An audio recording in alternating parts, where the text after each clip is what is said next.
Greetings, good people. Welcome. We are so honored to be sharing virtual space in real time with you. Welcome to the next gathering of our year-long Disparity to Parity webinar series, where we learn from the important historical precedents of supply management, price floors, cooperatives, and farm justice to open space and collectively think through how to update these agricultural parity policies for racial and gender justice and for agroecology and climate survival. I am Garrett Graddy-Lovelace, faculty at American University School of International Service and Associate Director of the Center for Environment, Community, and Equity here in Piscataway Lands, also known as DC, and co-founder of the Disparity to Parity website and project. This event will last for about 90 minutes. We're here together with 15 minutes near the end for Q&A. So if you'd like to ask a question, go ahead and type it in the chat box, which we open for the whole time, as well as in the Q&A function at the bottom of the Zoom window. Closed captioning is available to those who need it, so please just click on the option at the bottom for your screens, and we'll be recording the whole thing, and the recording will be available on the SIS YouTube channel and embedded within the Disparity to Parity website itself. So economic justice for farmers, urban growers, and fishers is inextricably linked to justice for farm workers and food workers at large. After all, farm workers, as Rudy Arredondo of Rural Coalition says, and others, farm workers are just farmers without land. So we are deeply honored to be joined by Dolores Huerta, a living legend in farm worker organizing and agrarian justice advocacy and leadership, as well as by Heal Food Alliance alongside other esteemed panelists. Ms. Dolores Huerta most recently has joined the international solidarity with the Indian farmer uprisings, in which tens of millions of farmers are risking their lives to protect the minimum support price and secure farm markets, as in Parity, in a vast nonviolent struggle against agro-corporate capture. The Disparity to Parity project stands in strong solidarity and collaboration with this Indian farmer revolution. Today's webinar is part one on economic justice, and we're focusing on federal and local ag policies in the US Turtle Island context. In 1 month, join us for part two, economic justice in the international agricultural policy context. This webinar will be led by our collaborators, Institute for Ag and Trade Policy, and will be a counter to the WTO ministerial meetings happening at that time. We are building upon the inspiring momentum of the UN Food System Summit counter mobilization. That webinar will also deliberately correspond to the 1-year anniversary of the Indian farmer uprisings and the general strike in Delhi a year ago. This Disparity to Parity project is dynamic and expanding. It builds upon action research collaborations and alliances with farmers, farm workers, farmer organizations, engaged scholars and students across and beyond disciplines, with journalists, activists, and policymakers. Please join us. The project is rooted in knowledge from farm justice elders from Ralph Page, Jerry Pennick, and Ben Burkett of the Federation of Southern Cooperatives Land Assistance Fund, our key collaborators, onto Kathy Ozer, Brad Wilson, George Naylor, and Patty Edwardson Naylor of the National Family Farm Coalition Networks, among others. Another key farm justice elder has been Jim Goodman himself. He is National Family Farm Coalition president, and he and his wife, Rebecca, ran a 45-cow organic dairy and direct market beef farm in Southwest Wisconsin for 40 years. His farming roots trace back to his great-grandparents' immigration from Ireland during the famine and the farm's original purchase in 1848. A farm activist, Jim credits more than 150 years of failed farm and social policy as his motivation to advocate for a farmer-controlled, consumer-oriented food system. He serves as a board member of the Midwest Environmental Advocates and Family Farm Defenders, and has degrees in animal science from University of Wisconsin-Platteville and reproductive physiology from South Dakota State University. And he quit farming in a blaze of glory with this amazing op-ed calling out the injustices of policy in the Washington Post. Jim is also Disparity to Parity co-editor and a generous, humble mentor, sharing his valuable experience in international food sovereignty advocacy, his critical analysis of food system racism, and his abiding wisdom and optimism that moving from disparity to parity and solidarity is not only possible, it's probable. Please welcome our moderator and this extraordinary panel, what I'm so honored to be sharing space with. Thank you. Well, thank you, Garrett, for that very generous introduction. Welcome, everyone. Thank you for joining us. Thank you to Kate and all the folks at American University for making this webinar possible. I guess the idea of parity in production management were clearly aims of the New Deal farm programs from 1941 basically to 1952. They started to fall out of favor, and of course during the 70s under Earl Butz were much more quickly taken apart. Nowadays, farming fence row to fence row, maximum production, global export markets are touted as being progressive farming. But that's kind of a vastly different view of progressive than we saw from the original New Deal programs. As a farmer for many years, I have an idea of how farm programs should work, and I also have a knowledge of how they failed. Those progressive ideas from the New Deal at their heart were about economic justice, not just fair prices for farmers, but economic justice for everyone. As Jesse Jackson noted a number of years ago, the best urban policy starts with the best farm policy.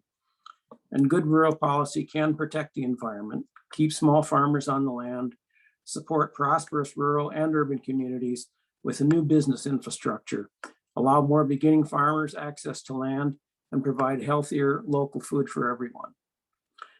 And I guess those ideas have always been at the heart of what NFFC and our allies stand for. Policy change around fair farm prices, farm worker rights, anti-racism. We're against misguided trade policies. We're certainly in favor of trying to change the system of farming to better fit in with the realities of climate change, as well as ways to mitigate those changes. And antitrust, of course, is becoming a bigger and bigger issue all the time.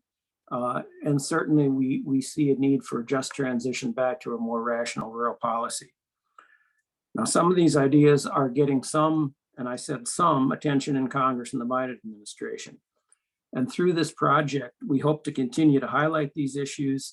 And I think today's panelists will give us a view of what economic justice can and should look like.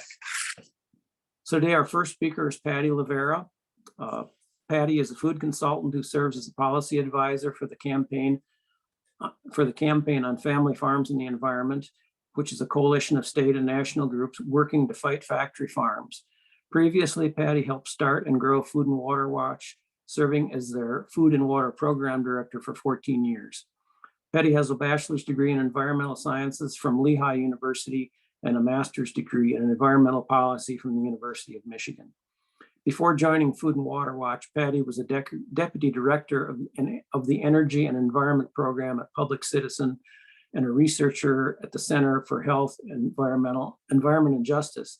And I'm very happy to say a good friend of mine for many years. So Patty, take it away. Hi, everybody. Thanks. Thanks for coming. And you get to put up with me first. So I'm going to share some goofy looking slides just so you have something to look at while I talk about some of these big picture concepts of the many ways we can identify and then hopefully fix injustice in really we have it in every sector of our food and ag system. I'm going to focus on a couple that Campaign for Family Farms and the Environment focuses on. So let me put that up there. Okay. So Campaign for Family Farms and the Environment is a coalition of 6 groups. So it's Iowa Citizens for Community Improvement, Land Stewardship Project, Dakota Resource Action, Dakota Rural Action, Missouri Rural Crisis Center, Institute for Ag and Trade Policy, and Food and Water Watch. And all those groups do great work, at the national level, at the state level. But the thing that brings us together when we're acting as CFFE is really a critique of the system that has given us factory farms. So I think if you're spending your Tuesday afternoon on a webinar about disparity in the food system, you probably know what I'm talking about when I talk about factory farms, but just in case, the quick definition is this is a different system than we historically have had. Sorry, I'm throwing toys at my dog who's decided to join me in the last 10 seconds. It's a different system than we historically have had to raise animals. And it is not just bigger livestock farms, it is a different system. So we're talking about potentially tens of thousands of animals in one place, confining them so that they are not integrated into a landscape in any way or integrated into any kind of diversified farm operation. And it's a different system when you bring that many animals together for the environment and you concentrate the waste. It's a different system for public health in terms of methods used to raise these animals. It's a different system for the animals themselves and those conditions. And it's a different system for the farmers who participate in that. And that's not the focus of today's webinar, but it is a topic worth looking at in a vertically integrated system where one company is, in ownership of the thing of value through the whole chain, like a company owns the chicken from the beginning to the end, and the farmer is playing a role on contract of providing a service like keeping that chicken alive and growing. That is a different system than the system a lot of us are looking for when we think about a just agriculture system. So that's what brings our groups together. And it's happening all over the country. We see different aspects of it at different points. This is just kind of a snapshot of headlines in the last couple months. And we know that it looks different if we think about the economics and we think about what is happening, whether it's fair or not. It's a different system. This is just one little snapshot that Food and Water Watch put together to look at Iowa as a case study. So if you look at Iowa from the early 80s, into the teens, and you could extend this out another 5 years, and the trend continues, you see a really dramatic change in how animals, particularly hogs, are being raised in the state of Iowa. It's a place where they always raised hogs, but a bunch of things happened over those 25 years. One is that we saw a dramatic loss in the number of farms that were raising some hogs, right? Like an 80% or 85% loss in the number of farms. But the number of hogs raised there increased exponentially. And so that means the farms that were raising hogs got much, much, much, much bigger. That's that green line. So if you were in the hog business, on average, you were 10 or 15 times bigger than you would have been 25 years earlier. But a bunch of other stuff happened during the same time, right? We saw the meat packers where these hogs get processed, merge, consolidate, get controlled by fewer and fewer players. We saw an erosion of what it meant to work in those plants in terms of wages for union protection. We saw the act of raising hogs become specialized and not part of a bigger diverse farm where you did one thing. It became a specialized piece, and you might only raise those hogs for one stage of their life. We saw a change, and we can bicker about which came first, but they're very much intertwined. We saw a change in the system that provides the feed for these hogs or for other animals in the food system, because we've seen the same trends there. So we have this problem of factory farms around the country. For CFFE, we talk a lot about, why do we have them? We don't have them because they're efficient. We don't have them because they're just, or they treat anybody except really the meat packers who have designed this model fairly. It's not an efficient system. In fact, it's an extractive system, because when you lose farm numbers and you just focus on animal numbers, that's a different rural economy. And it's an extractive rural economy, because if we created wealth with just the sheer number of livestock, the streets of Iowa and the streets of Eastern North Carolina would be paved in gold, because there's a tremendous number of hogs being raised there. But because of the way they're being raised and the economic model they're being raised in, the value from that type of production, this factory farm production, leaves the community. And that wouldn't happen as much, and Ken can talk about this, he specializes in this, if we had a system where those animals were being raised, and it would probably be less animals total, if those animals were being raised on more but smaller farms whose money would stay in that community. It is a different model if we have a different system where we're raising those animals. So they're not efficient. In fact, they're extractive, and it's not inevitable that we have these facilities. So when we talk about why we have them, we've changed a lot of laws, local, state, federal laws, to allow these facilities to basically pollute with impunity. We have changed the structure of the industry that gets these animals to market. And we have fewer and fewer players doing that job because of consolidation. We've changed the policy about how we raise the crops that feed animals. We're going to talk about that more in a minute.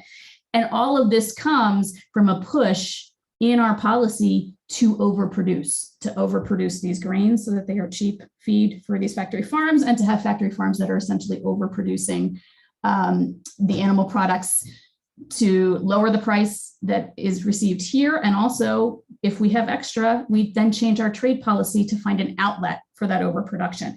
So this is baked into our system. And you could argue that we have bad policy because the CAFOs want it, the factory farms won it, or you could argue that we have factory farms because of bad policy. And at some point it becomes a feedback loop where it doesn't matter what happened first, but they're both feeding off of each other. So if we have these, and we don't have to, if they're not inevitable, what are the things we have to do to get rid of them? And dealing with economics and dealing with economic power in these markets is an important part of how we're going to do that. So I'm going to talk quickly about a couple of these and spend a little bit more time on one big one because of the focus of the Disparity to Parity project. So one thing we need to do is stop building new ones, right? So we can have a conversation about not citing new factory farms. The second thing we need to do is really talk about what is the marketplace where folks raise livestock and sell it, and what can they get for it, and is that marketplace fair? Can you make money doing it a different way? And then the third piece we really need to talk about is what are we going to do about the feed? So the business model of factory farms depends on very cheap feed that is overproduced. So if we got rid of factory farms, we're going to have a lot of feed we have to figure out what to do with. And if we want to get rid of factory farms, we probably have to remove that prop of having this cheap feed. So we can talk quickly about some of these, but I want to spend more time on the feed piece. So there's lots of folks working around the country to say no more. We have enough of these. So there are state bills in places like Iowa. People have been working on it in Oregon. I think we'll start to see more. There is a federal bill to say you can't cite anymore from Senator Booker. So that is a conversation people are having, and it is an opportunity to kind of change how we talk about this and change the narrative and say enough is enough. We don't need any more of them. And we can absolutely connect people if they want to hear more about those campaigns. We need to talk about a lot of things to make our markets more fair. And we are having a long overdue conversation about, because of the pandemic and because of a bunch of things that kind of burst into view about how the livestock market is not working for almost everybody involved in it, except the big packers. There's a bunch of moving parts here that we need to do. We need to talk about how big these companies are by talking about mergers and what gets approved. We need to look back at previous mergers and maybe say some of them were wrong, and we need to roll them back. We need to enforce laws like the Packers and Stockyards Act, and USDA is in process doing some long overdue improvements there. We need to talk about, what happens in the marketplace. Can producers say where their product is from through mandatory country of origin labeling? What kind of transparency do we have? So there's a lot of options here. We're finally having a conversation about it, and that is an important part of dealing with a more just livestock production chain. So we can't forget all these pieces, and there's a lot of activity finally going on there, which is great. And then because of the focus, and there's really great materials on the Disparity to Parity website that people should check out, lots and lots of different viewpoints and history. So I'm not going to go through every twist and turn over the years about our grain production policy, but it is a policy. It is not an accident that we have huge amounts of feed available for factory farms. It's part of their business model, and it's something that the meat companies that run that system rely on. So the key couple of points to talk about there, I think, and there's lots of folks involved in the website and in this project who can elaborate more on the history. The key point is that we know it is a fact about agricultural production, especially when you're talking about crops you can store like corn or soy, that we have a vicious cycle of overproduction, and our farm policy can encourage that overproduction, or it can try to intervene and stop the vicious cycle of overproduction. We have that overproduction because individual farmers make a choice that's rational for them. And if the price is low and they're not going to make very much per unit, per bushel of that crop, they might as well produce more units to try to, at the end of the day, get more money. And if they hold themselves back, right, to try to stop the overproduction, there is no reward in that when everybody else is making their own individual decision. And we've seen this historically, and we've attempted in the past to have farm policy that intervene in that vicious cycle. Okay, thanks.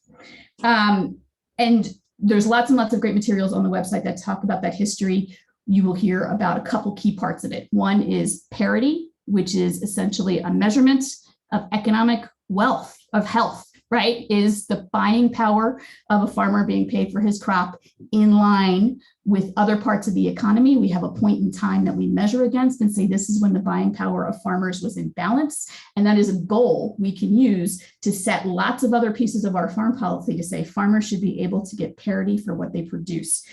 We used to have at different periods in our farm policy had periods where that was the goal, and that has basically been dismantled over many decades and many farm bills, to the point in the 90s where all the pieces of managing supply and trying to send signals not to produce so much, all of those pieces have basically been removed. And we lost the last of them essentially in the 90s.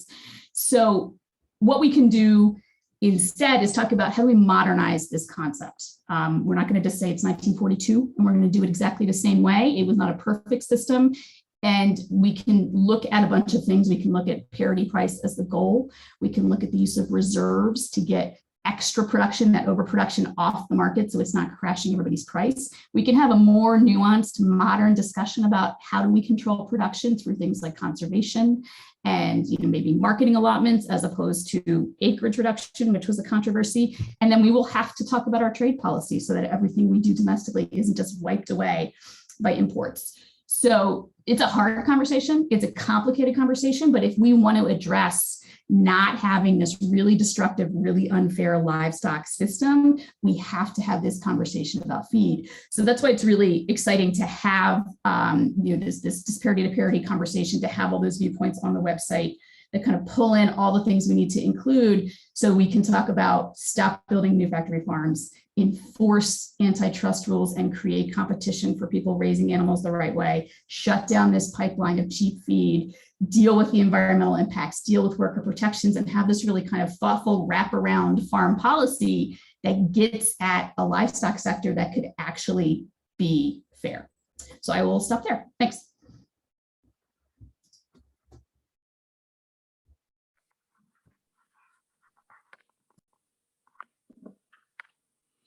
Okay, thank you, Patty. Our next panelist is Siena Chrisman, who has been an advocate for family farmers for nearly 15 years. She's a freelance writer and editor whose work has appeared in publications including Civil Eats, Modern Farmer, Edible Brooklyn, and has worked as a research consultant for Farm Aid, Real Food Challenge, Illinois Stewardship Alliance, and other local and national farm organizations. In 8 years at the New York-based nonprofit Why Hunger, Siena supported communities around the country working to build power and change their farm and food systems. Siena holds a BA from Mount Holyoke College. Originally from Western Massachusetts, she now lives in Brooklyn, New York. Thank you, Siena. Thank you. Thank you so much for having me. It's such a total pleasure to be here, Jim, with you and Patty, dear friends for a long time, and Ken and Jose also, who I've known for many years, and of course, living legend Dolores Huerta. It's really a privilege. Thank you to American University and to the Disparity to Parity Project for hosting this webinar and having me here. I am going to share my screen.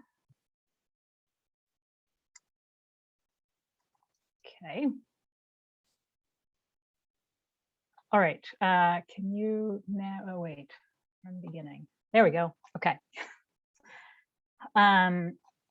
So thank you, Patty. That really set all of this, my conversation up really, really well, and also a tough act to follow. I could listen to Patty talk about foreign policy all day.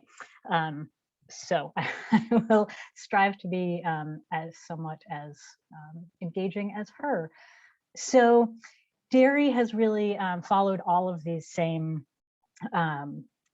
patterns as grain has in the last 50 years or so. Dairy also used to be run under a supply management program that was mostly dismantled in the 90s, and the last vestiges of dairy supply management were eliminated in the 2014 Farm Bill. So what I'm going to talk about really is like the particular problems, the particular issues around dairy. And then, as Patty was saying, and as this whole project, the Disparity to Parity project is looking at, look at a brand new example of how a parity system could be done differently. And this is like just the beginning of a conversation of that I'm really excited, NFFC is really excited to be having with folks. How do I go forward? Just there we go. Okay. So I will be talking about dairy, and I just want to note some of the real particulars about dairy that make it complicated and different from grain, different from other livestock markets that are just good to note. So for one thing, the dairy industry has really always been complicated and volatile. All of farming is, but dairy, I would say, perhaps the most. As we've got here, high capital investment, cows, land, building, milking equipment, all makes entering dairy farming a really big upfront investment with generally, especially these days, really significant debt. Dairy farmers have very little negotiating power with processors, who are the companies or cooperatives that bottle milk and make dairy products. Processors are the ones who buy the milk, because milk is so perishable. Much like seafood in that way, and there are many, many things about the dairy industry that actually are similar to the fishing industry, which is why the North American Marine Alliance has been such a strong partner and member of National Family Farm Coalition for years. So for farmers, since the milk produced by cows today won't keep, and there's limited space in their bulk tanks, and the cows don't stop producing tomorrow, there will be more milk coming tomorrow. Farmers often have no choice but to take whatever price the processor offers, especially in places that there is only one processor, which there are more and more places because of consolidation in industry that there is only one processor. So farmers are really what are called price takers rather than price makers. Being a dairy farmer, as Jim can attest, means it's a 24/7, 365 job. Full cows, you can't take a day off. Cows need to be milked come hell or high water twice a day or more, depending on the farm. And then finally, I'm just going to touch on dairy pricing. There is a saying in the dairy price world that I believe it's that only two people really understand dairy pricing, and one of them is dead. I understand it somewhat. I'm going to give you a really, really quick and dirty overview of it, because a lot of folks talk about, why is dairy pricing so complicated? And a lot of us point to, it's not unintentional. Dairy pricing is partly so complicated, again, because of these particulars of dairy, but also because the more complicated it is, the less power the producers have, right? So I think the more dairy pricing can be understood, the better. So dairy farmers are paid for their milk according to a very complicated USDA formula that's based on the end market prices of butter and cheese, having nothing to do at all with farmer cost of production, having to do with the end market prices of the components in the milk. The USDA price fluctuates from month to month, but it is frequently less than what it costs the producers to produce the milk. The processors, the buyers, can then adjust the farmer's final price based on premiums or deductions, but the farmer has no say in these decisions at all. And in fact, farmers will not learn what they were paid for their truckload of milk until their check arrives weeks later. So just kind of imagine for a moment if that were your case, that you didn't really know what your paycheck was going to be until it arrived in your bank account. So that's the situation that dairy farmers are dealing with. At the same time, I've said that dairy is particular, but it's also, so for the last almost decade that I've really been immersed in dairy, these last couple of quotes are things that I've heard farmers say. Dairy is really like the rest of farming, but more so. The themes of corporate concentration, of power imbalance, of rural decline, of environmental degradation, all of these issues that this project is working on, that a lot of farmer advocates and a lot of others are working on, are really magnified in dairy. And so for NFFC, we have a strategic goal in the coalition to address fair prices and economic empowerment for farmers. And so we really decided that the dairy crisis was a very clear way to address those issues. And we talk a lot about that, although again, there are these particulars of dairy that can kind of silo it, the broader issues, again, are magnified in dairy, and it becomes kind of the canary in the mine of farming. As goes dairy, so goes the rest of the farm sector, and that makes it a valuable thing to focus on.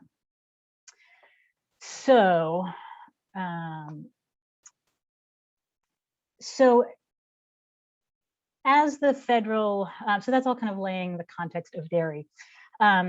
As federal farm policies moved away from a program of managing the supply of dairy to much more of this get bigger, get out, focused on factory farms and all of the things Patty was discussing, the landscape of rural America has changed.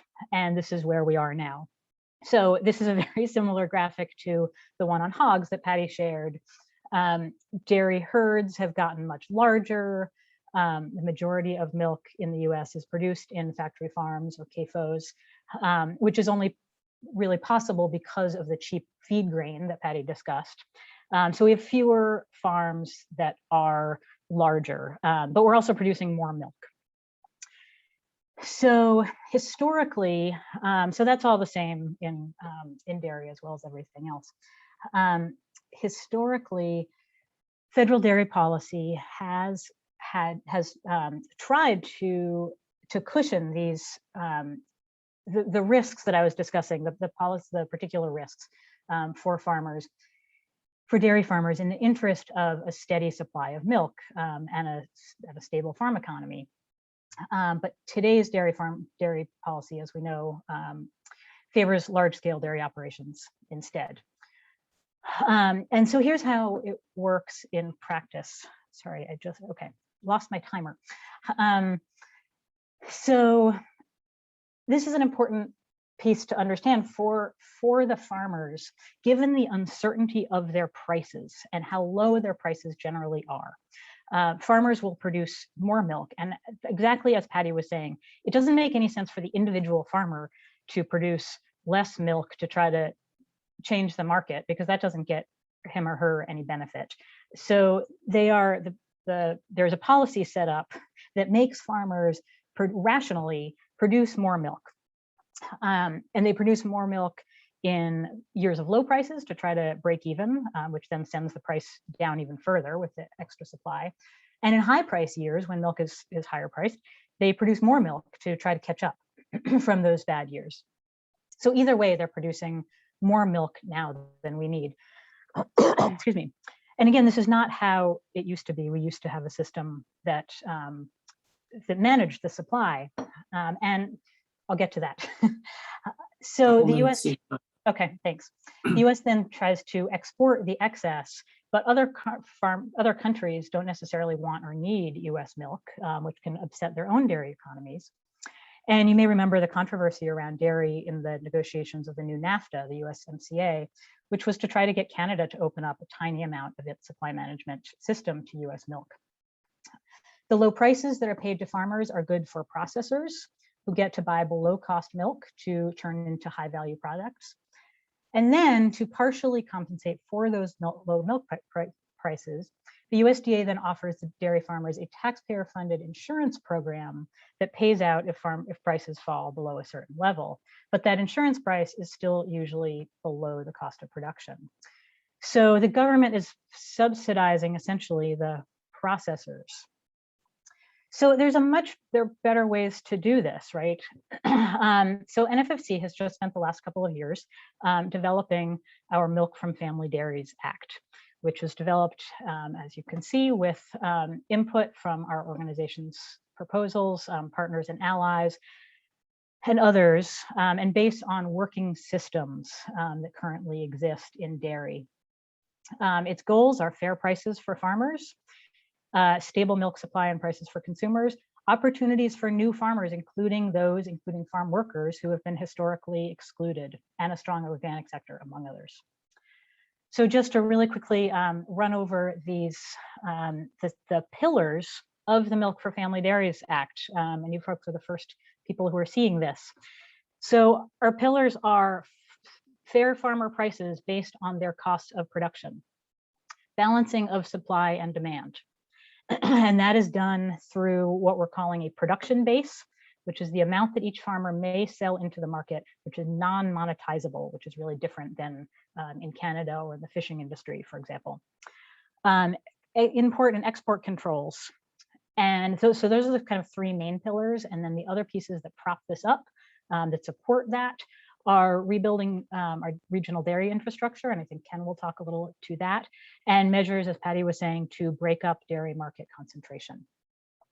So you can read more. The full plan is on the NFFC website. If Lisa, if you could drop that link into the chat.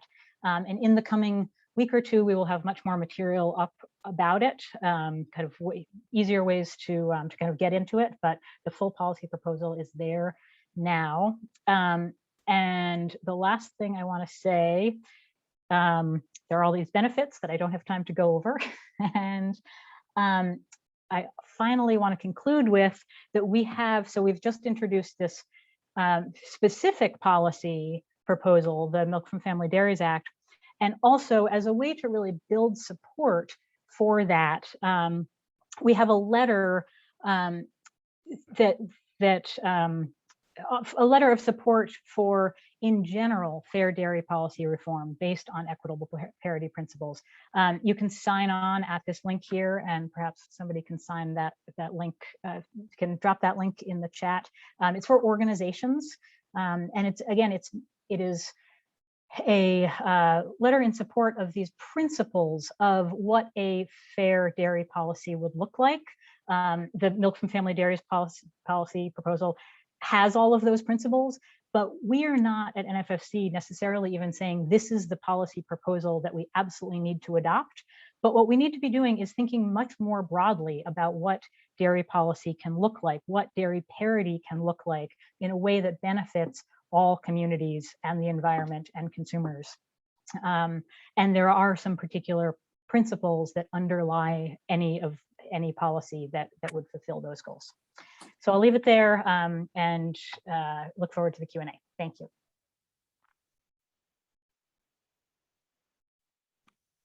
Thanks, Sienna. It appears that there are 3 people who know about dairy policy. Our next speaker is Jose Oliva. Jose is from Xilaju, Guatemala.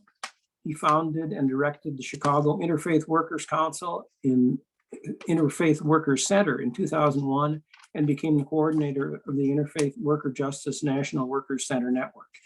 He held several leadership positions at the Restaurant Opportunity Center United, the National Organization of Restaurant Workers.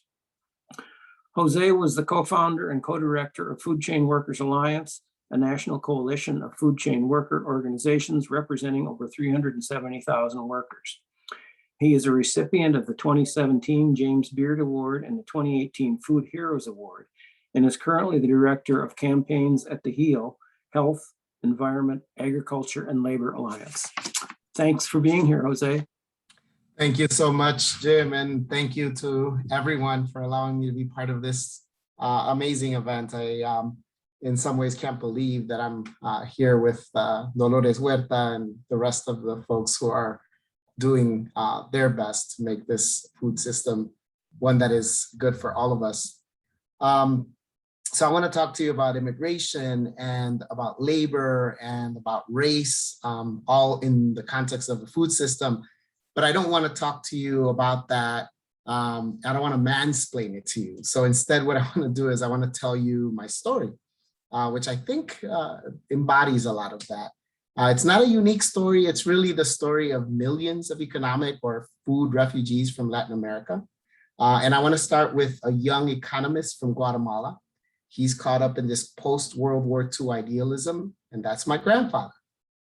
He joined students and workers and women and civil society at large to establish the first democracy in Guatemala back in 1944. In 1950, he becomes the agriculture vice minister. Then, after 10 short years of democracy in 1954, a coup sponsored by the CIA overthrows this fledgling republic. The coup happened at the bequest of the United Fruit Company, which today we know as Chiquita, because a new agrarian program led by my grandfather was giving land to landless peasants. Now here's the connection. John Foster Dulles was the CEO of the United Fruit Company, and they owned approximately 1/3 of all of the arable land in Guatemala. The land reform program sought to buy that land from the United Fruit Company and redistribute it to landless peasants. and the United Fruit Company didn't like it. So he called his brother, John, called his brother, Alan Dulles, who was the head of the CIA. And together with the Guatemalan military, they engineered a coup and deposed the elected president, Jacobo Arbenz Guzman, and established a military dictatorship. My grandfather, disillusioned and angry, moves his family to Xela, which is where both my mother and I were born. My mother is taught about the aborted agrarian reform and this sort of frustrated dream of democracy really early on. But the coup also triggers a long and bloody civil war. And in the context of the Cold War, anyone who opposes the regime is branded a communist. Over 200,000 people are murdered, over 1 million people are displaced as refugees, my family amongst them. We came to the US after my mother, who was a school teacher, attempted to organize the parents from the school to demand running water and electricity in the schoolhouse. However, coming to the US wasn't easy. There was no official refugee status for anyone fleeing the conflict or the consequences. So we were undocumented for almost 20 years. And after being a teacher back in Guatemala her entire life, my mother ended up, like many immigrants, working in the restaurant industry, in the food system. There, she worked hard for measly wages and was constantly sexually harassed. Then, when I graduated high school and wanted to go to college, I realized that I was undocumented and I couldn't access any scholarships or grants. So I started working in the restaurant industry and paid for my credit hours in college as I went along. This gave me a worm's eye view of both the food system and the immigration system, and especially how we treat workers, especially immigrants, women, and people of color. After graduating college, I started to volunteer at a local community group here in Chicago called Casa Guatemala. One day, a woman came in crying, saying her husband had been kidnapped. And at first I thought, well, that must have happened in Guatemala. That happened a lot in the 80s and 90s. But when we investigated her claim, we realized that the whole thing happened here in this informal economy that is a day labor economy.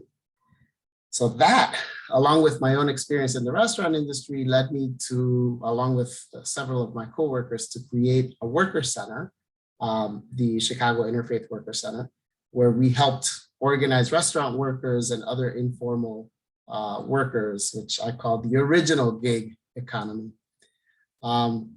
Some workers called us to complain about a horrible treatment at a fine dining restaurant.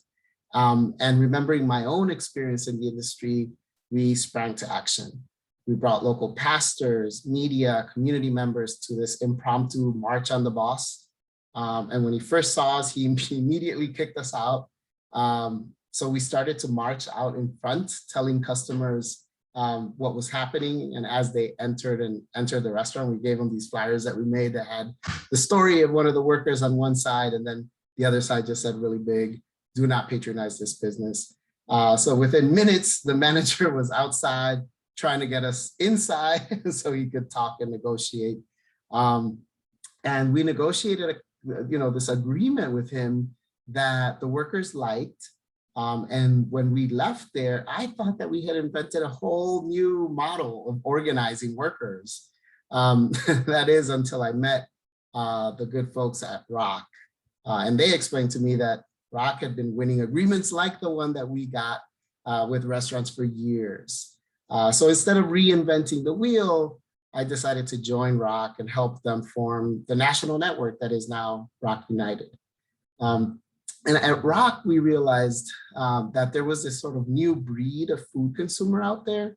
Our members consistently reported that customers would ask about the food in ways they'd never seen before. So it's like, where was this chicken raised? Or is this produce organic, or so forth? And this trend did not slow down in subsequent years.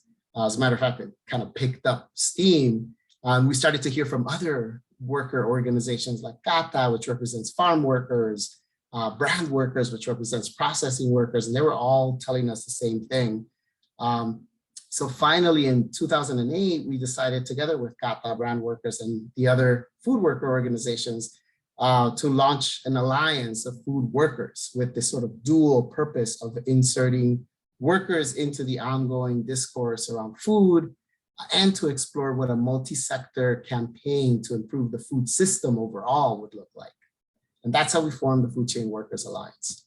However, even with our newfound unified voice, we realized pretty quickly actually that food workers alone would not be able to transform our food system. The cards were just stacked against us. So we sought to convene organizations that focused on food from other perspectives, the perspective of health or what food does to the human body, the environment, both the production and then the waste, food waste, access to good food, agriculture, both rural and urban. And in the process of doing that and convening all these organizations, we realized that our idea was not novel. There were other people out there convening food system-wide multi-sector alliances. I like to think that I know I'm on the right path when I invent something that someone else has already invented. And that's what happened. It happened once with RAC, and then it happened again with HEAL. Navina, Kana, Neem Steele, Ricardo Salvador, others had been convening the same groups and had moved further down the road than we were. So again, we didn't compete, we complemented. And together at HEAL, we've worked to move major food service corporations like Aramark, Sodexo, Compass Group through the Real Meals campaign. We launched the School of Political Leadership for food system leaders seeking to create a food system we need to thrive. Together with Food Chain Workers Alliance, we launched the Translocal campaign to ensure our public institutions are purchasing the food that is fair, sustainable, equitable, humane. We've also been at the forefront of challenging and channeling philanthropic notions of who is to lead the change we need in our food system. Because as the old African proverb says, nothing about us without us is for us. Thank you.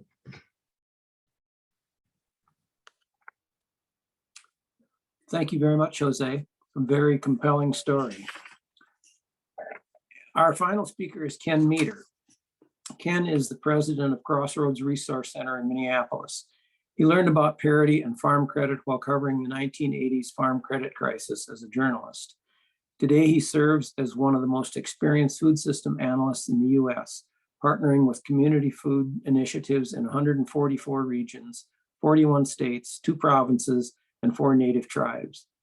His recent book, Building Community Food Webs, documents how the US food systems extracts wealth from rural communities and profiles 8 of the most innovative food systems effort that he has been working on within the US.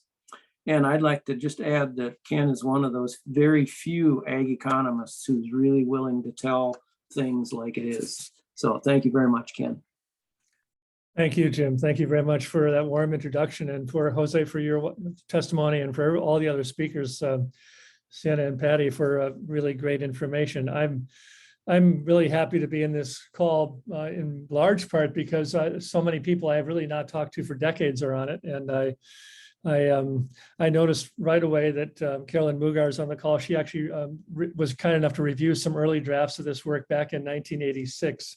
And I think her best question was to ask me why I was writing about this. And now, all these decades later, I have a lot to share, I think. I'm going to really just, I didn't have an advantage I didn't have the opportunity to talk with the speakers before this presentation. So I hope that what I say will be compatible and complementary to what's already been heard. I won't really know until we get there, but I would like to share a few slides about my work. And I should also mention, as I'm setting this up too, that I'm living on land that is the homelands of the Lakota and Anishinaabe peoples who have been very, harshly displaced here as well. Can everybody see the slides now? Yes. I think we can. Okay, good. So I want to start the picture with Kurt and Karina Bench from Elmore, Ohio, who Kurt used to have a job with Archer Daniels Midland, working at a grain trading company, and he quit that job a few years ago so he could run a CSA farm full-time in the Toledo area. He wanted to raise his grandfather's sweet corn, which was the best sweet corn in the market. And he spent about 6 years working for ADM full-time so he could hire 21 people part-time to manage his farm, and finally was able to get his business set up to where he could do the farming full-time. This map will show you the places that I've been lucky enough to work in the last few decades. And I'm sorry, I didn't mean to, I guess I can't go back. Let's see if I can. The brown areas are studies I've done that are statewide, and the green areas are small regions. It's actually a little bit out of date, but worked for 4 tribes on food sovereignty plans on 2 Canadian provinces, as well as in 41 states. As Jim mentioned, I've had a book come out in April, and I'm going to base a lot of my comments based on that. I think I'm one of the few people in the universe who's tried to really document the extractive nature of the U.S. farm economy. A lot of people understood that viscerally back in the farm credit crisis of the 80s, but and now everybody kind of takes it for granted. But I've also tried to put some numbers to that analysis. This is the last 100 or so years of farm income in the United States from 1910 to 2018. And the orange line shows how much farmers have earned selling their products through the years, and the maroon line shows how much they've spent on production expenses over that time. Very strong growth in both sales, but unfortunately also in production expenses. So if you look at the red line, which subtracts the expenses from the income, you find out that net cash income for farmers has stayed pretty steady, even as the tremendous growth in sales took place. And I would also add that since 1948, about this point in the chart, just about the point where they diverge, farmers have doubled productivity, but the return has not been there for those farmers. Also, the same data now adjusted for inflation actually tells a very different story. So this is the chart going back to 1910 again. The same lines, cash receipts are orange, production expenses are brown, and the net cash income is red. And I think this actually shows very different patterns. Instead of really a pattern of steady, strong growth, like a lot of us believe, it's really been a lot of ups and downs. And in many ways, conditions are worse now than they were before. You'll notice, especially on the right-hand part of the curve, the red line is down at depression era levels in 2018 before the pandemic set in. I can only go through this quickly today. That's more fully described in the book, but the 4 periods where farmers really made a lot of money were basically all crisis periods, either, well, in 1916, 18, because of World War I especially, and because of the demand for food for soldiers, and also prices being pretty high. In the post-war era, during the Parity era, in part because we loaned money to Europe to buy grain and other commodities from U.S. farmers. In 1973, because the farm credit crisis, during the energy crisis, farmers were, as Patty mentioned, in fact, asked to plant fence row to fence row, and for about 2 years made a lot of money. And then we had another peak in 2008 or so when the global housing crisis caused commodity prices to spike because investors moved from housing into commodities, causing livestock prices, grain prices for livestock producers to rise, and also causing the commodity prices to rise. The parity era basically runs, as we heard before, from this era, and you can see that it was a very essential part of keeping farm income high, but also wasn't enough by itself to turn the tide.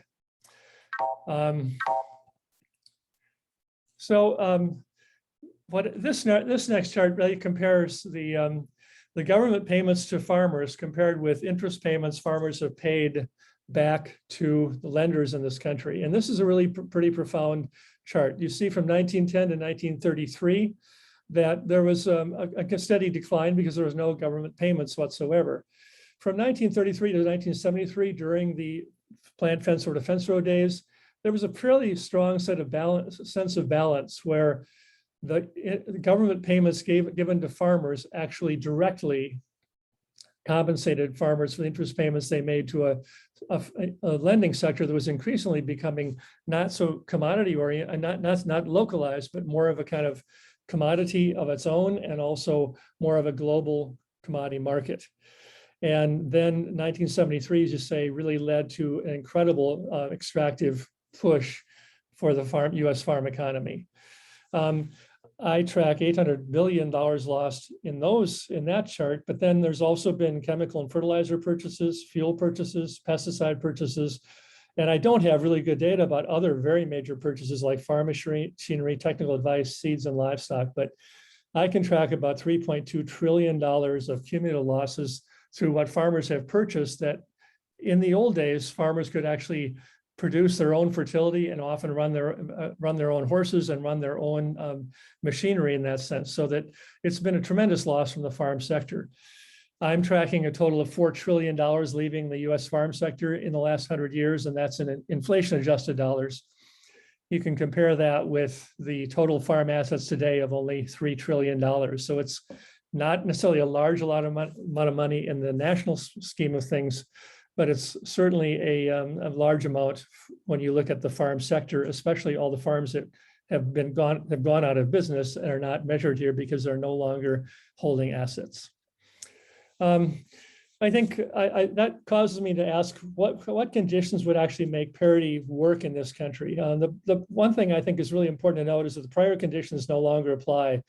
The U.S. could get parity in the 40s because we were one of the largest producers globally, and we could dominate world trade and pretty much be price setters. That's no longer true.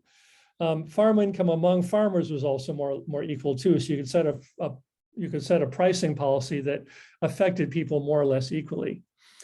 There's also been difficulties with national pricing formulas that are imprecise given farm and regional variability. When you are starting out as a farm, you need a higher price than if you're an experienced farmer whose family bought land several generations ago. I think also parity really addresses a commodity system, but not a food system. More and more farmers are really people who raise raw materials for industrial processing. And that commodity system really dictates the terms in which we get food. And increasingly, we don't get food from American farms, we get it from abroad.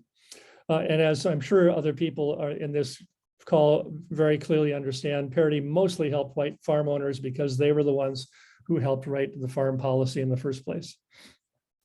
I think some of the minimal conditions would be to protect food systems in the US from global markets. I think there's a conversation at the WTO about putting some protection around internal food trade and keeping that separate from global commodity trade.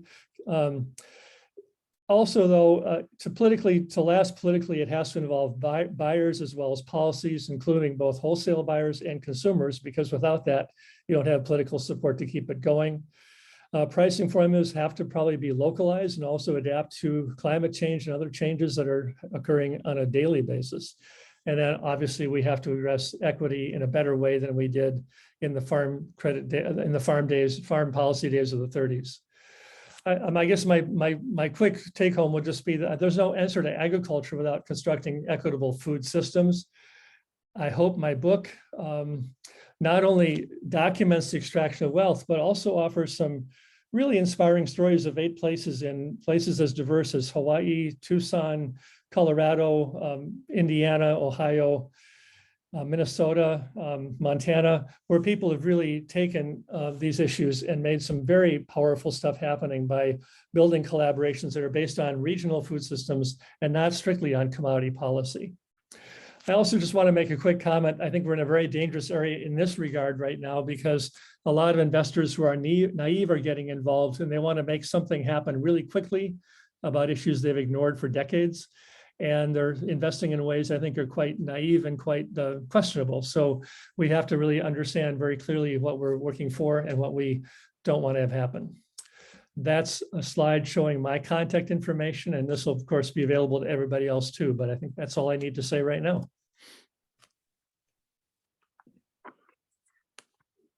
Thanks very much, Ken. So that's it for our panelists. And now it's my real pleasure to introduce Dolores Huerta. We all talk about the fact that we're standing on the shoulder of giants, and I certainly think Dolores is one. Founder and president of the Dolores Huerta Foundation, civil rights activist and community organizer. She's worked for labor rights, social justice for over 50 years. In 1962, she and Cesar Chavez founded the United Farm Workers Union. She served as vice president and played a critical role in many of the union's accomplishments for 4 decades. In 2002, she received the Puffin Nation $100,000 prize for creative citizenship, which she used to establish the Dolores Huerta Foundation. This foundation is connecting groundbreaking community-based organizing to state and national movements to register and educate voters, advocate for education reform, bring about infrastructure improvements in low-income communities, advocate for greater equality for the LGBT community, and create strong leadership development. She has received numerous awards. Among them is the Presidential Medal of Freedom in 2012, the highest civilian honor in the United States. So again, Dolores, thank you so much for joining us. And we're all hanging on your every word to hear how you would wrap this up. Well, I have been hanging on every word that has been spoken. There is so much incredible information. And, many, many years ago, I remember saying to people that we really have to concern ourselves about what's happening with our food, because we know that there were just a few conglomerates that control the energy supply, the oil supply of our country. And we could see that trend was going also towards agriculture. And that, of course, is a very, very scary notion that you would have a few big processors that would control the food supply of the United States of America. And then also we have to say, we have to add the world. I know that Daljit Soni is on our panel here today. She's in our conference today, and we have seen what is happening to the farmers in India, where they are trying to replicate the same type of an agricultural system in India that we have in the United States of America, where you have a few huge agribusiness farmers that start controlling not only the food supply, but the price of the food supply. And we know that food is something that is so necessary and inherent to humans. And we can't live, of course, without food. We can't live without water. And so this is something that people really have to pay attention to.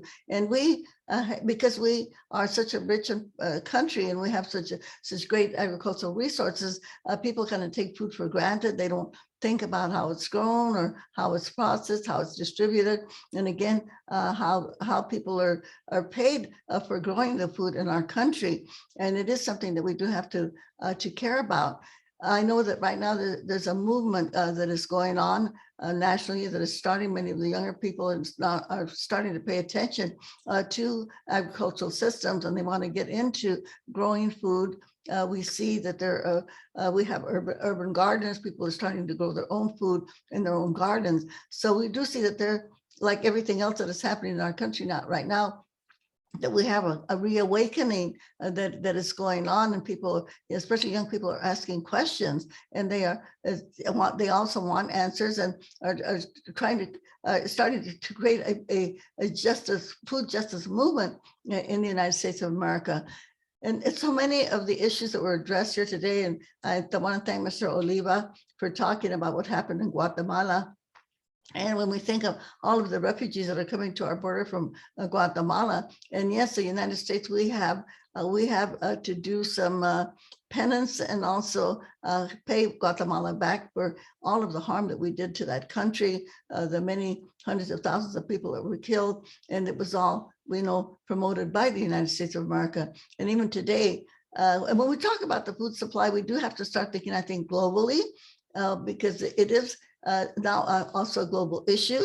When we think about the many of the people from Mexico that came here, the Mexican farmers who were affected by our food policies, because even though the corn, the maize comes from Mexico, Mexico now imports more corn from the United States than what they grow in Mexico. And this, of course, really caused, when we had the previous NAFTA policies in the United States that created this movement of so many of the people that migrated to the United States, because the small family Mexican farmer could not compete with the agribusiness from the United States of America. So Mexico imports more corn from the United States than what they grow in Mexico, although this is where the corn came from. It came from Mexico. And speaking of Guatemala, you know, I often say in my speeches, when we think of the refugees that are coming, I use the word bananas. You know, how many bananas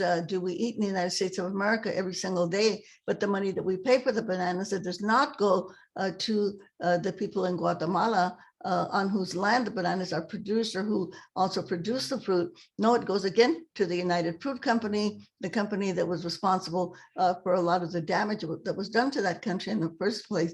So we have a lot of work to do and trying to create a fair and a just food supply, not only for the United States, but also for the world. And again, if we can think globally, we think of all of the food that we throw away in the United States of America, that farmers, again, are often limited in what they can produce again because of the prices. And again, you know, we have to think of the farm workers and making sure that they are also taken care of. When we think of these systems that we have now, the agribusiness systems, even during the pandemic that we have just suffered through, so many of the farm workers were not given the protective equipment that they needed because their bosses, they're not out there in the farm with them. They're in San Francisco or they're in Los Angeles. They're not out there on the farms with the workers. So yes, we have to have kind of a back to the land movement. We know that this is farming is a very, very healthy way of life for people.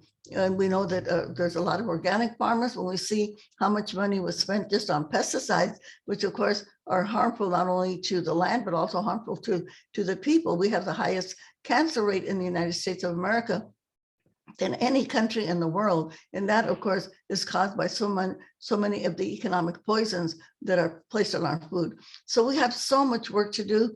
And I am so happy that you're having this webinar. And again, let's think globally. Let's see what we can do politically. I am happy to see that there are some laws now that are being passed to help the dairy farmers. And I think with the Biden administration, we should probably take advantage of this administration to support and pass many policies that the family farmers need in particular, and to see how we can somehow make sure that they get a fair return for the work that they do, and at the same time create a just food supply for everyone. We can make it happen through organizing. So I want to thank all of the brilliant people that were on our webinar today. Thank you for all of the information that you shared with us. And yes, we have to keep on learning. We have to, of course, you know, think about all of the great information that we have here today and learn some more and act some more and do the work that we need to do. Thank you very much. Thank you for having me a part of the webinar. Si se puede, we can make it happen. Yes, we can. Thank you.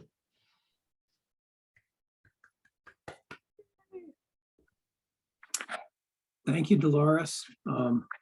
Perfectly stated. You've been at this for a while, and thank you for all you've done. Thank you so much. Welcome. Thank you so much, Dolores. Amazing comments. So many questions, so many chats in the chat box and in the Q&A. So please feel free to dive in and read. Patty and Sienna have been answering a few. There's a lot of information. Also, we'll be sending out an email to all of the registrants with a copy of the questions, preliminary answers, and then we're going to be fleshing out the answers with other links. One question was about the relationship between immigration and parity. That needs to be many books and oral histories with Jose's family, lots of, you know, extraordinary specific information about Mexico and NAFTA and dumping, and then farm workers as just farmers without land. So a wonderful kind of inquiry that we'll be developing further. There's also some great questions and comments about the net cash income and how it relates so closely to the rise and fall of the Parity Farm programs. And much of this information is on the website very specifically about how the 1940s had parity level price floors that then were reduced in the 1950s. And then by the 1996 Farm Bill completely erased. But maybe I'll pass the mic to some of our panelists to respond to some of the great questions in the chat box and Q&A. I can take a crack at the question around the connection between immigration and parity. Now, I do want to say that I'm not an expert on parity. That is not something that I've worked on, and not something that HEAL is steeped in. But I can tell you that everything from feed to the labor costs are directly related to policies, both internal, domestic policies, and international policies that the US government has, right? And so Garrett just hinted at one big one, which is NAFTA, and how that created a huge wave of immigration to the United States. And it had a direct impact on parity, both because of what it did to corn and what it did to some of the other commodities. And it also had a real impact in the lives of the people in Mexico. And so that created one wave of migration. My story is meant to illustrate a previous wave of migration, although that wave is ongoing and almost being revisited right now with folks coming to the border. And that is, direct US imperialism in parts of the hemisphere that caused immigration to this country. So that's, I think if you dig even just a little deeper into that, you'll see that there's layers of how that impacts pricing and all of the issues that have to do with parity.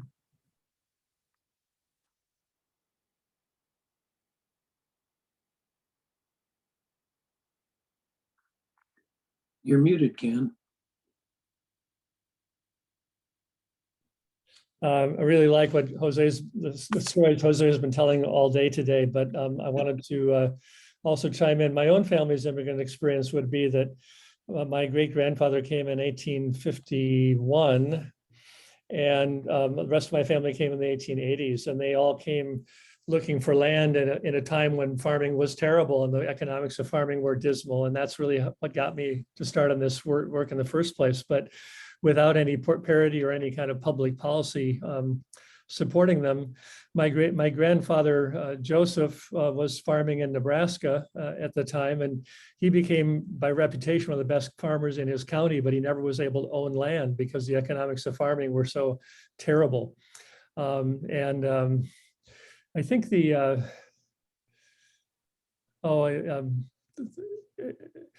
it's basically that, a lot of the settlers in the Midwest came out, and all their neighbors were growing food, and they came out in debt because they were trying to buy land. And so the only real course they had was to export commodities to a distant market. And if the United States had, after kicking tribes off the land, had at least set policy to make communities strong, we would have had a very different trajectory of development in this country.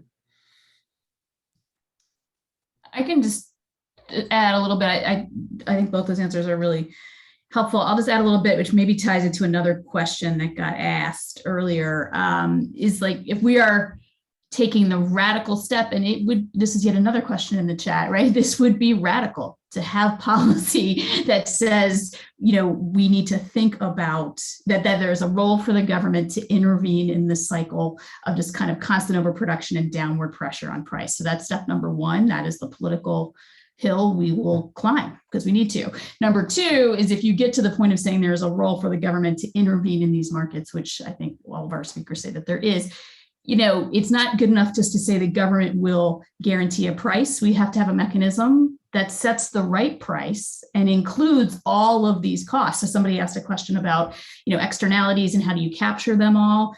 Historically, I think, at least where I came up, and this shows my path, right? We think about externalities on the environment, but we are treating unfair, we're kind of putting unfair treatment of people in that system in that column too, that it's not something that has to be reflected in the cost of doing business. So if we are setting policy that says, there is a floor below which a price cannot fall, we need to do a good job of calculating that number. And it includes high practices, because there are regulations we enforce about how you treat the environment, how you treat people, what you pay them. So whether it's, heat standards in the fields or line speeds in a meat plant, or, what water discharge you can have from an operation, if we have good standards, we enforce them, everyone's following them, and then we calculate the price based on doing it that right way. That's the policy we have to get to say that is a price that would be equitable across all of those factors, right? And so that has to be written well. That's what we have to do when we design these policies, is not forget any of those parts, so that's suddenly an extra cost, right? Like, we need to calculate the cost properly and then say that's what the policy is going to provide. And I'll just chime in on that too. Thank you, Patty. Yes, I completely agree with all of that. And my brain is going in a couple of different directions, but one critique that gets made about historical parity programs is that they were discriminatory, they favored large farmers. Those things are true.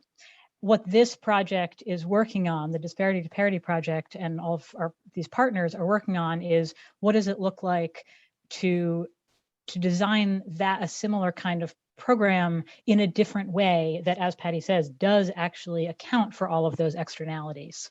And there's partly a narrative shift here too, where a lot of people now will say, oh, but bigger is better, bigger is more efficient in agriculture.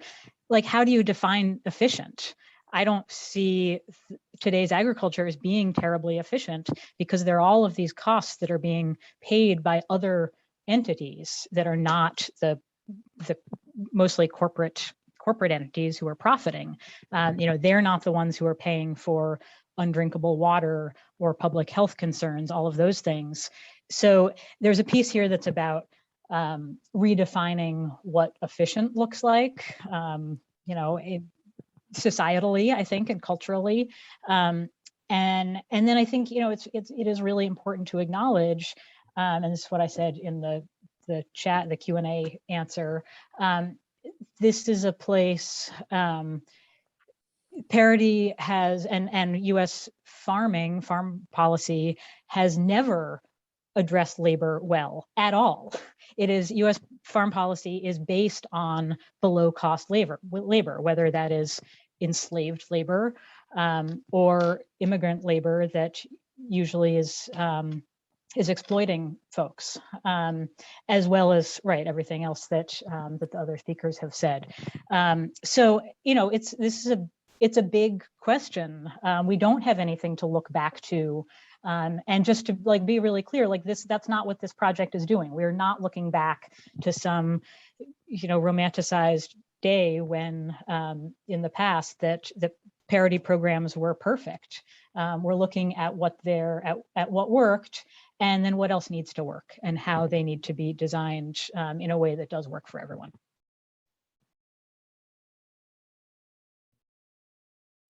There was another, this is a great point, Sienna. I'm so glad this is being recorded. There was another key question about Black farming cooperatives, specifically the Federation of Southern Cooperatives and their history with parity.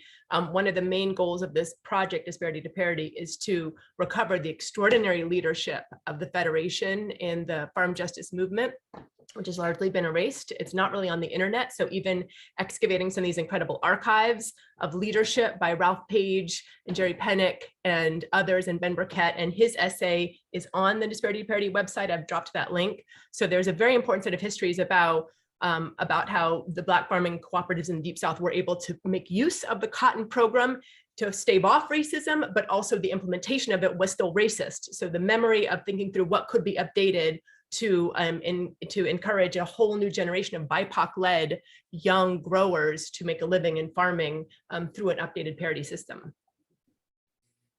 That is a great point. And I think the other part of that history, even predating the Federation, would be some of the Black co-ops who formed after Reconstruction, and also in the 1920s, when they could form co-ops, they could very easily produce crops very easily produce processed foods, but no one would buy because they were not supporting Black farmers. And that's why this whole effort to bring voters and consumers and buyers into the equation is really critical.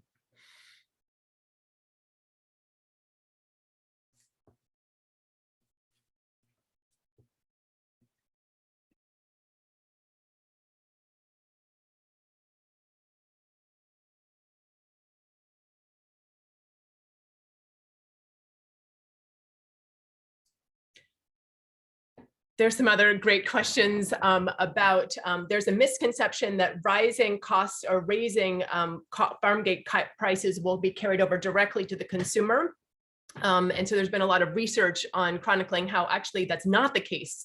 With the vast majority of crops and the vast majority of foods, it's the corporate buyers that capture the profit. And so with more direct supply chains, with antitrust, as well as with updated parity policies, there will be economic structures wherein there's a balance of supply and supply is coordinated such that the price that a diverse farmers receive isn't carried over into consumers. But I don't know if anyone else on the panel wants to dive into that question. Well, I guess I just comment that going back to that Jesse Jackson statement that good urban policy starts with good farm policy. And I've never thought that we should be supportive of a cheap food policy just because we have poor people. And I think in the last month, which has been referred to as Striketober, people are saying we're not going to work for those jobs that don't pay us enough to make a living anymore. So I think that has to be part of this whole equation, that everybody has to make a decent living so they can afford to support farmers with fair prices or teachers with fair wages or whatever your job is. And I think that's something we have to remember, that if we're going to change, we can't just change part of society. I think we have to look at the big picture and try and change it all so everyone has a fair shot. Yeah, that makes sense to me. This is a perennial question. It's going to be a question right now because there's front page news today about what is your Thanksgiving feast going to cost you, prices are up.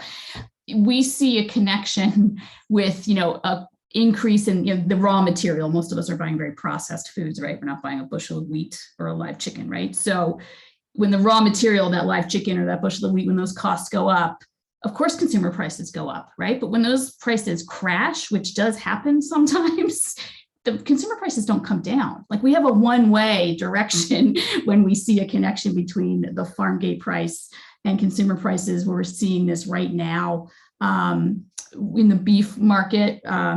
What you're paying at the store for beef is, the chart is, very steep increase up, and then you see what cattle producers are being paid, and it's moving in the opposite direction. And that is a function of a market that isn't working well because there's not a lot of middlemen, right? We have a very tiny number of folks controlling those steps in the middle.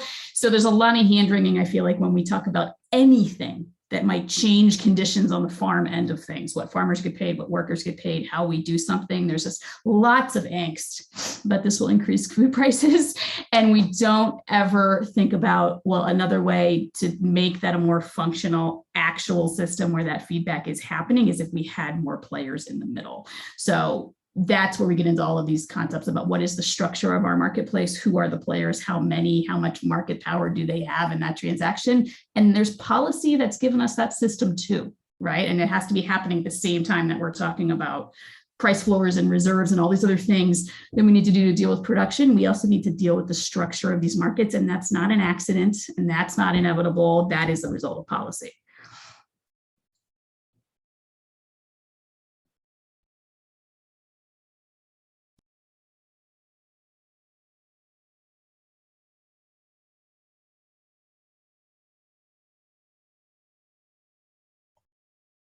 Yes, the goal is to make farming a viable livelihood for a whole new generation of diverse growers. There was a good question about how parity policies relate to specialty crops, fruit and vegetables. There are long histories of agricultural marketing boards and more complex attempts to have a quota system, cooperatives, and price floors. Slightly different than grain, slightly different than dairy, but an important history that we're trying to kind of gather in the project to think through how to update it to encourage more nourishing food production with agroecological conditions. Something I would just chime in on about the specialty crops, and I definitely don't have all the answers or most of the answers on this. Yeah, it's been enough to be working on dairy for all this time, but I think broadly, a really important point to note is the consolidation not only of farming and actual farms, but the processing infrastructure. And that was something that really changed in the 80s, where there used to be around the country many more small scale milk bottlers, dairy plants, slaughterhouses, canneries, that kind of thing. And, you know, those are definitely not like always good jobs, but they can be. And they can, as Ken talks about, that really can be some very important economic development and a way for money to be kept in a local community. So without all of those, without that infrastructure, processing infrastructure, that's thinking about specialty crops, fruits and vegetables is really hard and complicated because there's just no place nearby. There's no buyers nearby who can process any of it. So I think that's you know, that's not an answer about parity, but that is a really important piece, is how can we invest in regionalized and localized and locally owned, especially processing infrastructure, particularly that that provides good jobs. And also then, like, where are we training people to be able to work in those places? What are the job training programs for workers so that they really are like good skilled jobs? Yeah, I was just going to say, I of course packed too much in and ran out of time, and I had one last slide just showing kind of the amount of money we spent in under the heading of farm payments, farm policy. We could invest in a whole lot of things if we weren't such as, you know, regional processing infrastructure for regional food systems. Like we could help people shift to more diversified things. We could do a lot of stuff if we weren't constantly every couple of years inventing a new way to write checks to make up for the fact that folks can't get paid what they need in markets that are dominated by this overproduction, right? So, you know, sometimes some farm bill cycles, we call it direct payments. We subsidize crop insurance. We just make payments when we lose an export market like China because we're so dependent on an export market because we overproduce, and then suddenly we have to write checks because they closed that market.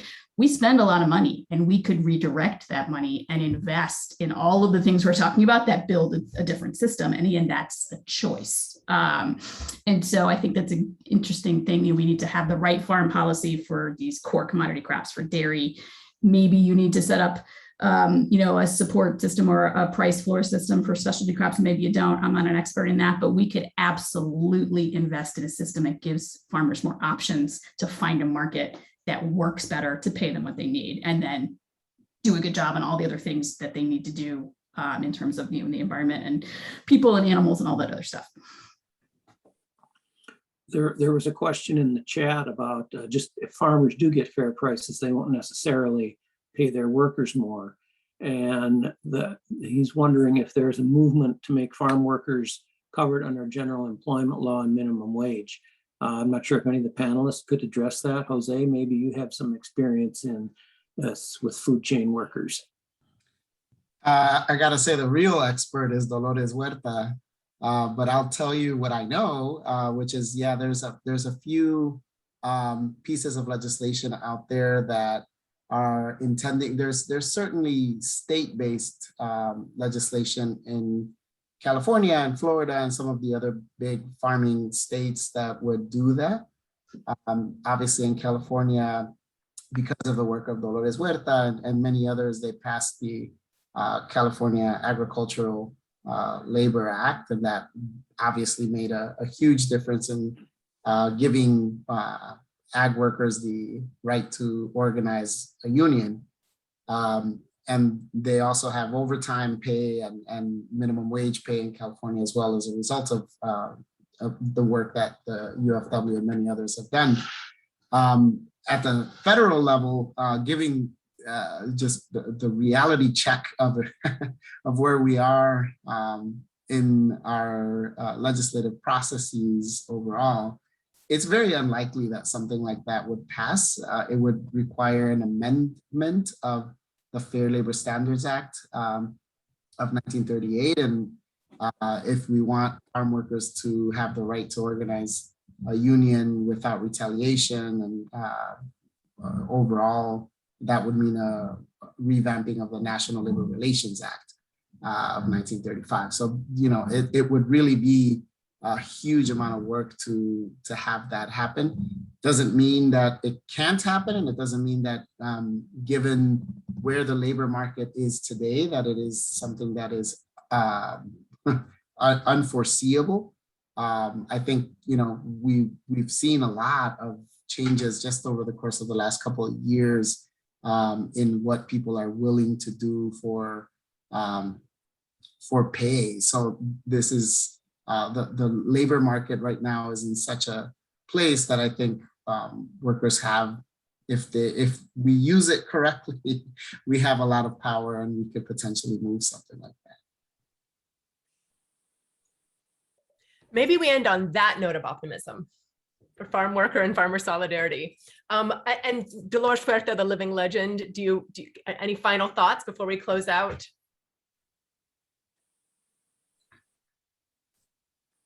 And as we wait for her, all of this is being recorded and the chat box as well. Oh, thank you for that. Actually, there is a way to give the farm workers the just wages that they need. Actually, when I was negotiating contracts with the growers, when we got recognition, they were able to actually give farm workers a health plan and a pension plan and other benefits just by getting rid of the labor contractors.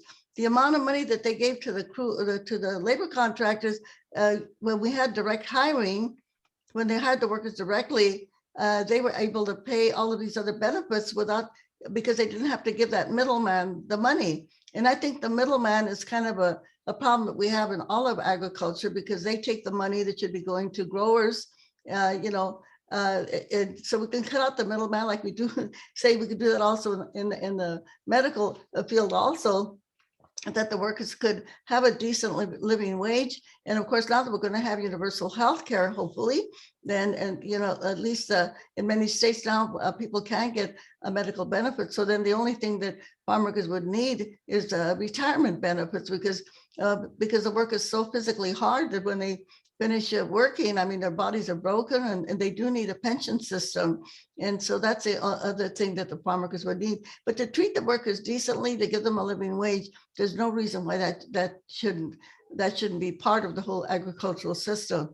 The other thing that we have to also keep in mind when we talk about corporate agriculture, much of the food that we get, say from Mexico, for instance, is actually California growers that are growing in Mexico. Okay. So, I mean, and I know we're not talking about fruits and vegetables in this particular webinar right now, but we should think of the whole agricultural system as a whole, as a whole. And I mean, really, it's not rocket science, okay? You here on this webinar are the experts. You know how we can make this happen so that we can have a just food supply that takes care of not only the farmers. And I also do have to mention this. Jose Oliva was talking about what happened in Guatemala, but we have to remember what happened in the United States also. Cesar Chavez's family were farmers. The reason that Cesar became a migrant worker is because they could not get the support that they needed during the Depression, because the banks would lend to white farmers, but they would never lend to the farmers of color. Cesar Chavez's family, who had actually created the irrigation system, and where the Chavez property was in Arizona, there's a big profitable farm now called the Bruce Church Ranch. That was a property of the Chavez family. They homesteaded that property many years ago, but they lost it during the Depression.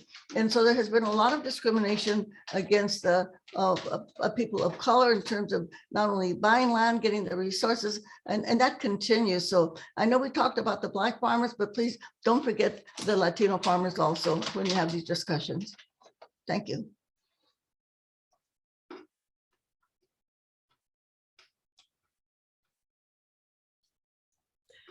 Thank you, good people. I think that wraps it up. Thank you for staying over. Another round of applause for Ms. Dolores Huerta, for Jose, for Patty, for Sienna, for Jim, for Ken, and Daljit, and the captioners and everyone. So thank you all. We will be in touch. Please stay with us for the international dimension of economic justice and ag policy in 1 month's time. Thank you.